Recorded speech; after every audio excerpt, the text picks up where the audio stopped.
तुम्ही दिलेल्या सगळ्या सविस्तर माहितीबद्दल।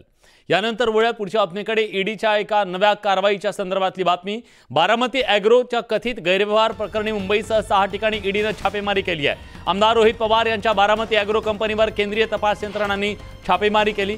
सकाळपासून बारामती ॲग्रोच्या 6 कार्यालयांवर ईडीकडून तपास करण्यात येतोय। गेले वर्षी रोहित पवार यांना याबद्दल नोटीस आली होती। आता त्यांच्या कंपनीवर छापेमारी करण्यात आली आहे। मिळालेल्या माहितीनुसार ईडीने छापेमारी केल्यानंतर कंपनीत इतर कुणालाही प्रवेश देण्यात येत नाहीये।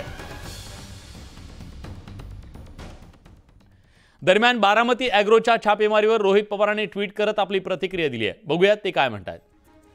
हा आहे स्वाभिमानी महाराष्ट्राच्या पुरोगामी विचारांचा चेहरा, ज्यांनी पिढ्यानपिढ्या महाराष्ट्र धर्म जपला आणि वाढवला। अन्यायाविरोधात प्रसंगी संघर्ष करण्याची शिकवणही या महान विभूतींनी दिल्यानं महाराष्ट्र भूमीला संघर्षाचा प्रदीर्घ इतिहास आहे। म्हणून मराठी माणूस या नात्यानं महाराष्ट्र धर्म जपण्यासाठी आणि टिकवण्यासाठी प्रत्येकाला संघर्षाची तयारी ठेवावी लागेल।